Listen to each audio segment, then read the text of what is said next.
qala al-imam al-habib Abdullah bin Alawi al-Haddad radhiyallahu ta'ala anhu wa nafa'ana bihi wa bi ulumihi wa bi ulumi sa'ir salihin fi darin amin. Qala wa 'alaika bi husnidh dhann bi jami'il muslimin wa hadar an tusi'a dhann bi ahadin minhum. Nah, setelah belajar ilmiah, mengomentari, mengkritisi, ya enggak? Itu biasanya orang agak sedikit ketipu. Ketipunya seperti apa? Dia nganggap, wih, kula lihai lah nih pembahasan tawasul, ku pulang dari sini nak ku ajak debat semua nih. Ada biasanya orang kalau habis belajar ada kayak gitunya tuh. Nah, jadi di sini kenapa kita imbangi dengan kitab ini? Karena itu, ini kitab untuk menjaga hati kita. Jadi itu tadi pembahasan ilmiah, oke, sudah selesai. Apa yang harus kita lakukan setelahnya? Ya tetap tidak boleh benci sama orang, tidak boleh menganggap diri kita yang paling benar, tidak boleh apa? Tidak boleh hasad sama orang, tidak boleh sombong sama orang. Nah, sekarang pembahasan husnudzon, berbaik sangka kepada orang muslim. Wahdar antusi adzon bi ahadin minhum, jangan sampai kita berburuk sangka kepada salah satu dari mereka. Baginda Rasulullah SAW bersabda, khoslatani laisa fauqahuma syai'un minal khair. Ada dua perkara yang tidak ada di atas keduanya ini sesuatu yang lebih baik.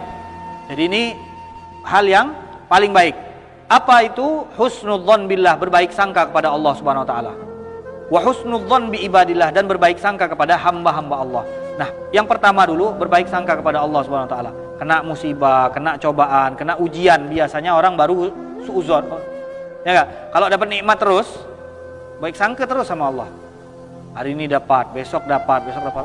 Memang Allah itu baik. Allah itu maha dermawan. Allah, kapanlah kena cobaan, ngapa Allah macam ni ya?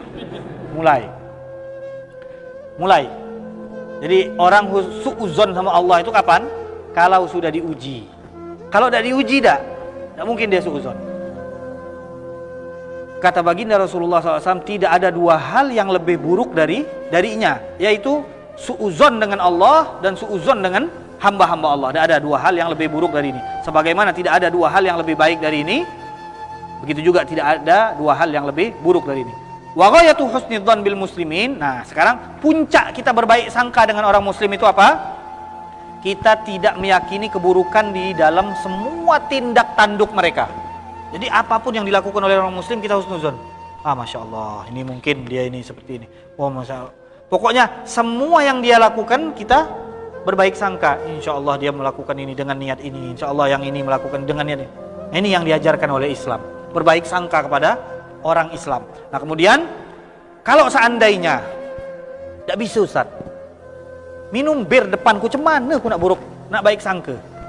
Minum bir benar-benar depanku, macam mana aku nak berbaik sangka?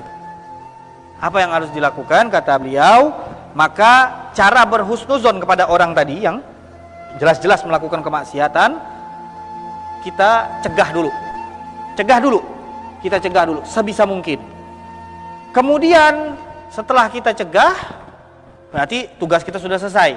Apa yang harus kita lakukan? Kita husnudzon. Insya Allah nanti keimanan yang ada di dalam hati mereka itu akan membawa mereka kepada meninggalkan maksiat. Jadi keimanan yang ada di hati mereka akan mendorong mereka untuk meninggalkan maksiat tersebut, dan akan menjadikan mereka orang yang tidak melakukan maksiat terus-menerus. Nah, paling tidak keimanan mereka tadi akan membuatnya berhenti dari maksiat, atau membuatnya orang yang bentar tobat cabai, tobat sambal, bentar tobat, balik lagi, tobat lagi, balik lagi.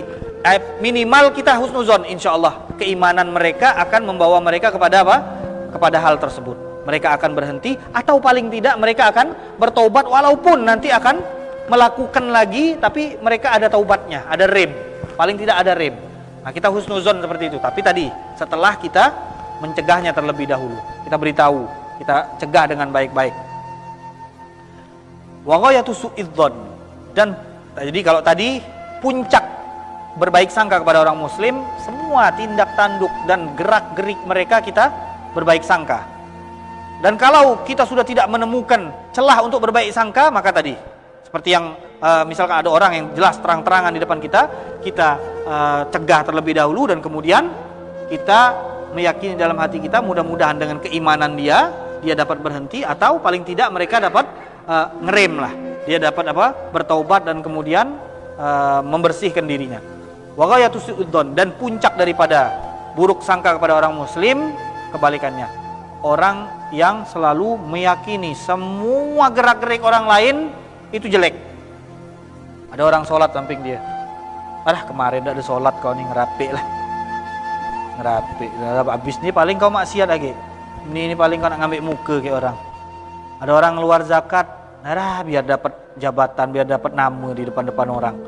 Setiap orang melakukan kebaikan pasti dia bawa kepada hal yang buruk. Jelas-jelas orang yang baik, jelas-jelas orang melakukan kebaikan. Nah, ini puncak daripada buruk sangka. Jadi kalau tadi puncak daripada berbaik sangka, kalau orang bermaksiat sekalipun setelah kita cegah, kita harus berbaik sangka dengan mengatakan di dalam hati kita, insya Allah dengan keimanan dia akan berhenti. Nah, kalau kebalikannya, puncak daripada buruk sangka adalah ketika seorang melakukan kebaikan, kau masih menganggap itu sebagai kemaksiatan atau hal yang dilakukan tidak didasari dengan keikhlasan. Nah, itu bukan urusan kita. Jadi ada orang melakukan ini, ikhlas tak kau nih? Ikhlas tak kau nih? Ikhlas tak ikhlas itu tugasnya Allah Subhanahu wa taala. Yang tahu ikhlas tak ikhlas itu kita apa Allah? Allah. Jadi tidak usah kita terlalu mencampuri urusan Allah. Tidak ikhlas itu macam. Aku nengok dari mana kau tahu? Aku nengok dari muka, dari mata lah, tahu lah. Tidak ikhlas. Urusan ikhlas itu lagi-lagi itu urusan hati. Ikhlas itu apa? Melakukan sesuatu karena Allah, dan tulus hanya karena Allah Subhanahu wa taala. Itu urusan dia sama Allah. Adapun amal-amalannya, maka kita sebagai orang muslim harus mengartikan dan membawanya kepada hal yang positif. Anggaplah dia ikhlas. Insya Allah dia ikhlas, kayak gitu. Wa alaika bil iktsar minad du'a wallahu taala alam.